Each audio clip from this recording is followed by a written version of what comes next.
हरे कृष्णा कृष्णा कृष्णा हरे हरे, हरे राम राम राम हरे हरे। हरे कृष्णा कृष्णा कृष्णा हरे हरे, हरे राम जय प्रभुपद प्रभुपद प्रभुपद, जय प्रभुपद। प्रभुपदा जय प्रभुपदा, प्रभुपदा जय प्रभुपदा। शील प्रभुपाद की, जय। हरिनाम संकीर्तन की। ओम अज्ञानतिमिरान्धस्य ज्ञानञ्जनशलाकया चक्षुरुन्मिलितं येन तस्मै श्रीगुरवे नमः। वाञ्छाकल्पतरुभ्यश्च कृपा सिन्धुभ्य एव च पतितानां पावनेभ्यो वैष्णवेभ्यो नमो नमः। श्री कृष्ण चैतन्य प्रभु नित्यानंद, श्री अद्वैत गदाधर श्रीवासादि गौर भक्त वृंदा। हरे कृष्णा कृष्णा कृष्णा हरे हरे, हरे राम राम राम हरे हरे। श्रीमद् भगवद गीता अध्याय 6 श्लोक संख्या 20। यत्रो परमते चित्तम, यत्र उपरमते चित्तम परमते चित्तं निरुद्धम योग सेवया, योग सेवया, निरुद्धम योग सेवया, निरुद्धं योग सेवया, यत्र चैव आत्मना आत्मानं, यत्र चैव आत्मना आत्मानं यत्र चैव आत्मना आत्मानं पश्यन् आत्मनि तुष्यति, पश्यन् आत्मनि तुष्यति, पश्यन् आत्मनि तुष्यति। यत्रो परमते चित्तं यत्रो परमते चित्तं निरुद्धं योग सेवया, निरुद्धं योग सेवया, यत्र चैवात्मनात्मानं यत्र चैवात्मनात्मानं पश्यन् आत्मनि तुष्यति। पश्यन् आत्मनि तुष्यति। भगवान इन कुछ श्लोकों में योगाभ्यास करने वाले योगी के चित्त का वर्णन, जैसा कि पहले भी भगवान ने ऐसे योगी की मानसिक स्थिति का वर्णन कर रहे हैं, कैसे समाधि की ओर अग्रसर होता है। तो यत्रो उपरमते चित्तम, यत्र यानी कि जिस समय जिस काल में, उपरमते यानी कि विश्राम किया हुआ। ऊपर कहते हैं संसार के दौड़ भाग से विरक्त, जिस समय योगी का चित्त भौतिक विषयों से विरक्त हो जाता है, निरुद्धम योग सेवया, निरुद्ध एक अवस्था है चित्त की, जहाँ पर चित्त बिल्कुल शांत, किसी प्रकार की कोई हलचल नहीं होती। तो यत्र चैवात्मना आत्मानम, और जिस समय ऐसे योगी का मन आत्मना आत्मानम, जिस समय ऐसे योगी का मन स्वयं का दर्शन करता है, यानी कि आत्मना यानी मन के द्वारा स्वयं का वह दर्शन करता है, स्वयं का ध्यान करता है। पश्यन आत्मनि तुष्यति, तो पश्यन यानी देखता है, स्वयं को देखता है, और तुष्यति यानी कि एक प्रकार के संतोष का अनुभव करता है। मुझे पूरा भरोसा है कुछ ज़्यादा समझ में नहीं आ रहा है ये योगी आखिर कैसे संतोष का अनुभव करता है, क्योंकि जैसे ही उसके चित्त वृत्ति अंतर्मुखी होती है और जब उसका हृदय शुद्ध हो जाता है, यानी किसी प्रकार की भौतिक कोई लालसा नहीं रहती। पिछले श्लोक में पढ़ा था हमने, निष्प्रिय सर्व कामेभ्यो। हमारे जीवन में दुख क्यों है? क्योंकि हमारे पास कई कामनाएं हैं, स्पृहाएँ हैं, और उन स्पृहाओं के कारण एक स्पृहा पूरी हो जाती है। जैसे मानो किसी के मन में इच्छा है आम खाने की, तो आम खाने की इच्छा पूरी हो गई, तो अभी अंगूर खाने की इच्छा हो गई, तो ये अंगूर खाने की जो कामना है इसके कारण एक नई पीड़ा उत्पन्न होती है। किसी को एक मोबाइल फ़ोन चाहिए तो फ़ोन मिल गया, लेकिन उस फ़ोन से उसको अब संतुष्टि नहीं है, एक नए मॉडल की फ़ोन चाहिए। तो वैसे ही हर विषय भोग में हमारी कामनाएं कभी पूरी नहीं होती, लेकिन ऐसे योगी के पास कोई कामना नहीं है। निष्प्रिय सर्व कामेभ्यो। तो योगाभ्यास के द्वारा जिसका चित्त विरक्त हो चुका है और जो अपने मन को अपने भीतर स्वयं के ऊपर ध्यान करता है, स्वयं का दर्शन करता है, और आत्मा कौन है? भगवान का अंश है। तो कुछ योगी होते हैं जो केवल आत्मा का चिंतन करते हैं, कुछ योगी होते हैं जो परमात्मा का चिंतन करते हैं। परमात्मा यानी कि भगवान। तो शास्त्रों में, वेदों में विशेष रूप से वर्णित है कि भगवान रसो वै सह, भगवान रसपूर्ण है। समस्त प्रकार के सुख भगवान में अवस्थान करते हैं। तो स्वाभाविक सी बात है, ऐसा योगी भी भगवान के ऊपर ध्यान करने से वो भी सुखी हो जाता है। तो यहाँ पर समाधि में कैसे अग्रसर होता है उसका वर्णन है कि सबसे पहले तो वह अपने चित्त को चारों दिशाओं से समेटकर, विषय भोगों से हटाकर आत्मा में या परमात्मा में ऐसे युक्त करता है। तो कहते हैं ऐसे योगी को यह धारणा की स्थिति में है।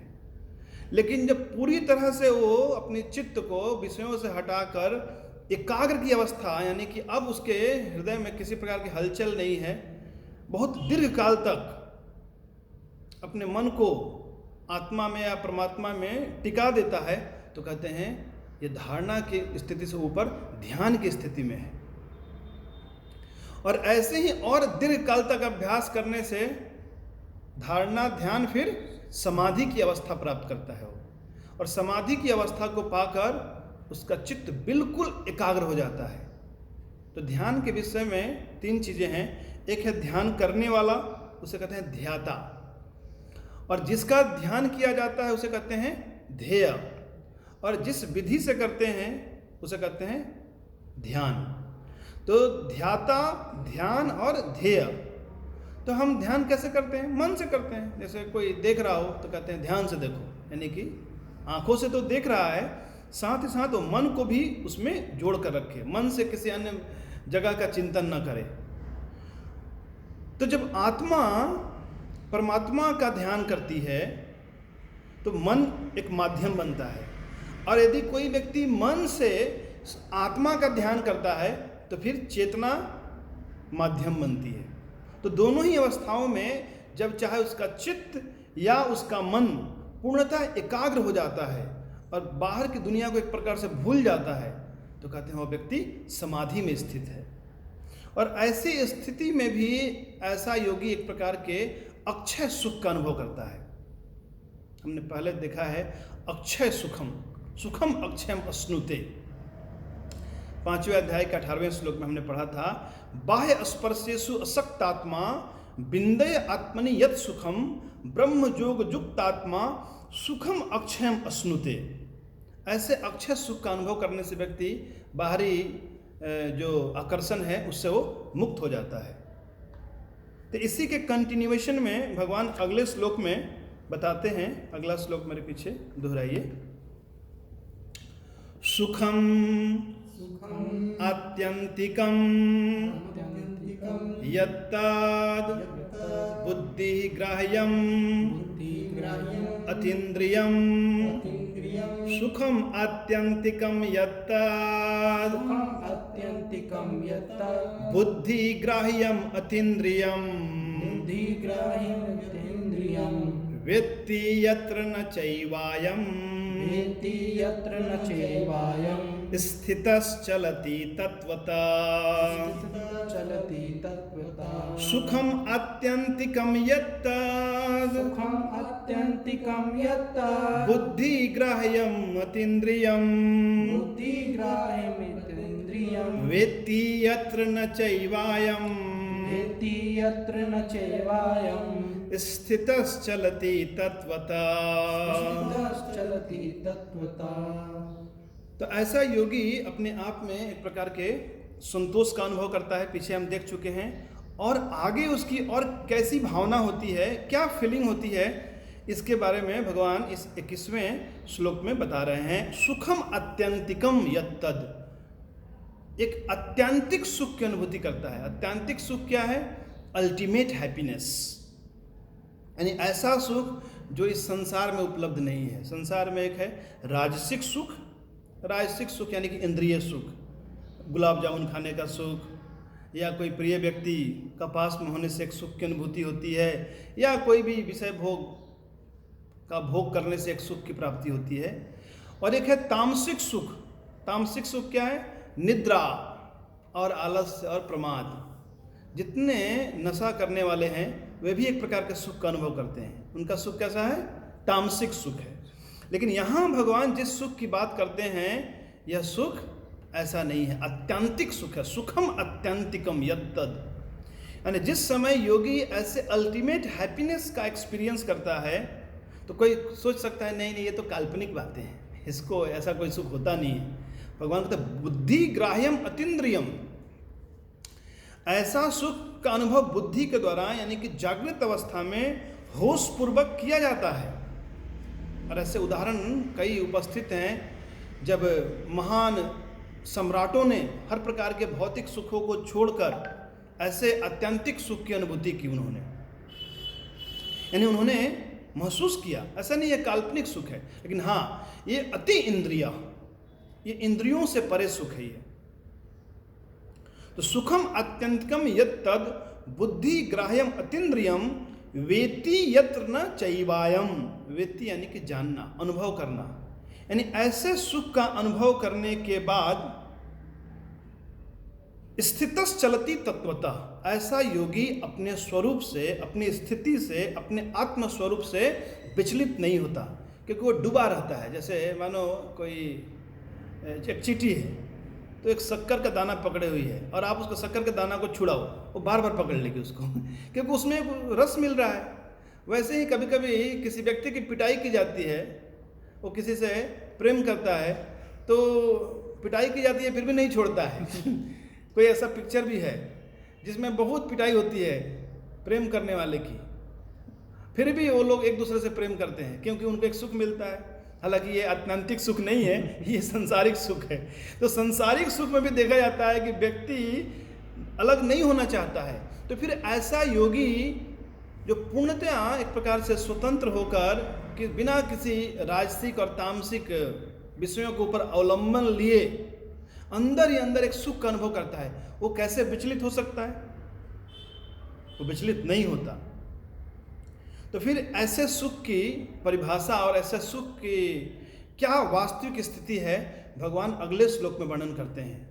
यम लब्ध्वा चा परम लाभम, यं लब्ध्वा च परं लाभं मन्यते नाधिकं तथा, मन्यते नाधिकं ततः, जस्मिन् स्थितो न दुःखेन यस्मिन् स्थितो न दुःखेन गुरुणापि विचाल्यते। गुरुणापि विचाल्यते। यम लब्ध्वा चा परम लाभम, यं लब्ध्वा च परं लाभं मन्यते नाधिकं तथा, मन्यते नाधिकं ततः, यस्मिन् स्थितो न दुःखेन यस्मिन् स्थितो न दुःखेन गुरुणापि विचाल्यते। गुरुणापि विचाल्यते। तो यम लब्ध्वा चा परम लाभम, यम लाभम जिस लाभ को प्राप्त करके, लब्ध्वा यानी प्राप्त करके, चा परम, चा मीन्स और, अपरम जिस सुख को प्राप्त करके, जिस आत्यंतिक सुख को प्राप्त करके, जिस उपलब्धि को अनुभव करके इससे कोई अन्य उपलब्धि को नहीं मानता, इससे कोई और श्रेष्ठ कोई सुख हो सकता है और ऐसा नहीं मानता। न मन्यते न अधिकम ततः, न मन्यते नहीं मानता, न अधिकम उससे कोई अधिक, कोई अन्य कोई बड़ा सुख होगा। यानी ऐसे व्यक्ति के पास धन के द्वारा या किसी प्रकार के सांसारिक भोग के द्वारा उसे आध्यात्मिक मार्ग से विचलित नहीं किया जा सकता है। प्रहलाद महाराज के जीवन में हम देखते हैं हिरण्यकशिपु ने कई प्रकार से उन्हें कष्ट देने का प्रयास किया, पर वह कई प्रकार के प्रलोभन देने के बावजूद, पीड़ा पहुंचाने के बाद भी प्रहलाद महाराज को विचलित नहीं कर पाया। तो उसी बात को कहते हैं जस्मिन स्थितो न दुखे न, जस्मिन स्थितो यानी जिस स्थिति में, जिस आध्यात्मिक पद को पाकर दुखे न, कई प्रकार की पीड़ाएं आती हैं उसके जीवन में, न विचालित, तो विचलित नहीं होता है। और कैसा दुख? गुरुनापी, गुरुनापी यानी कि भयानक दुख। प्रहलाद महाराज के जीवन में कितने प्रकार के दुख आए। कोई कह सकता है ये तो सतयुग की बात है, कभी इस कलयुग में कोई घटना घटी हो। हम देख सकते हैं हरिदास ठाकुर के जीवन में, हरिदास ठाकुर को 22 बाजार में ऐसे कोड़ों से पिटाई की गई, लेकिन हरिदास ठाकुर विचलित नहीं हुए, हमेशा हरि नाम करते ही रहे। हरे कृष्णा कृष्णा कृष्णा हरे हरे, हरे राम राम राम हरे हरे। ऐसा कैसे संभव हुआ? क्योंकि वे एक अत्यंतिक सुख का अनुभव कर रहे थे। वह देख पा रहे थे कि जो भी कष्ट है ये क्या शरीर के ऊपर है। यानी ऐसे स्थिति को पाकर व्यक्ति बिल्कुल अपने आध्यात्मिक पद से विचलित नहीं होता। यानी कितनी भी कठिन से कठिन समस्या हो, वो स्पष्टता देख पाता है कि ये जो सारी समस्याएं हैं ये मुझसे अलग हैं। मैं तो आत्मा हूँ, मैं भगवान का अंश हूँ, मेरा भगवान के साथ संबंध है, शरीर से मेरा कोई संबंध नहीं है। तो ये बहुत ही उच्च स्थिति है योगी की। भगवान कुछ अन्य श्लोकों में और आगे वर्णन करेंगे, इसकी चर्चा हम कल करेंगे। जगत गुरु श्रील प्रभुपाद की जय।